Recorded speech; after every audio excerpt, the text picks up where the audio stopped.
بن عبداللہ رضی اللہ تعالیٰ عنہ آپ فرماتے ہیں کہ میں نے صالحین، متقین اور اہل خیر سے 3 کلمات سیکھے ہیں،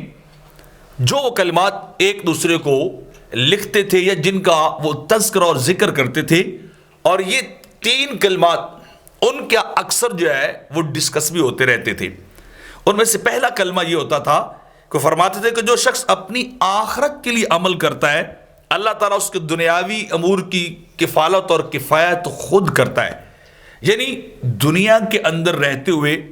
جو شخص آخرت کے لیے اعمال کرتا ہے، اپنی آخرت کو سنوارتا ہے، دنیا میں رہتے ہوئے آخرت کو ترجیح دیتا ہے، اور یہاں جتنا وقت رہنا اتنا وقت اتنی کوشش اس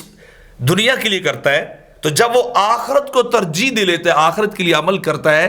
تو اللہ رب العزت دنیاوی معاملات، دنیاوی امور کا خود ذمہ دار ہو جاتا ہے کہ یہ میرا بندہ آخرت کے لیے عمل کر رہا ہے، تو جو دنیاوی ضروریات اس کی، جو دنیاوی معاملات ہیں، اللہ ان میں آسانیاں پیدا کر دیتا ہے، دنیا اس کے لیے انتہائی آسان بنا دیتا ہے، جو آخرت کو دنیا کے مقابلے میں ترجیح دیتا ہے۔ اور دوسرا کلمہ عوف بن عبداللہ جو فرماتے ہیں کہ جو شخص اپنے اور اللہ کے درمیان معاملات کو درست کر لیتا ہے، یعنی جو حقوق اللہ ہیں ان پہ وہ کاربند ہوتا ہے، اللہ کے ساتھ اپنے معاملات کو درست کر لیتا ہے، تو اللہ اس کا بدلہ اس شخص کو کیا دیتا ہے؟ جو یہ معاملہ کرتا ہے، اللہ اس بندے اور لوگوں کے جو درمیان معاملات ہوتے ہیں، اللہ ان کو درست کر دیتا ہے۔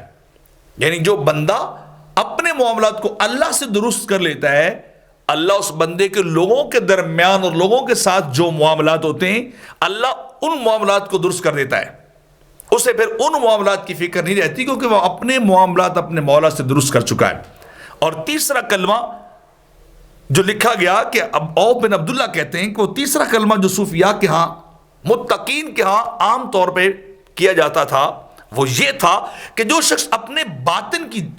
اصلاح کر لیتا ہے، اللہ اس کے ظاہر کو درست کر دیتا ہے۔ جو اپنے اندر سے باطنی اور روحانی بیماریوں کو نکال دیتا ہے، حسد، بغض، ریاکاری، کینہ، دکھلاوا، دنیا کی محبت، کسی بھی اعتبار سے جو اس کی روحانی بیماریاں ہیں، اندرونی بیماریاں ہیں، باطنی بیماریاں ہیں، جو شخص ان باطنی امور کو درست کرتا، اللہ اس کے ظاہری امور کو درست کر دیتا ہے، اللہ اس کے ظاہر کو سنوارتا جاتا ہے۔ جتنا انسان اپنا تزکیہ نفس کرتا ہے، اپنا جتنا بھی وہ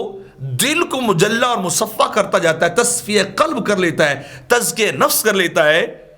تو اللہ اس کے ظاہر کو بھی اسی طرح ہی سنوارتا جاتا ہے۔ تو یہ 3 کلمات عوف بن عبداللہ کہتے ہیں کہ متقین اور صالحین کیا کثرت سے ڈسکس ہوتے ہیں کہ یہ کام تم کر لو، اللہ تمہیں اس کا بدلہ عطا کرتا جائے گا۔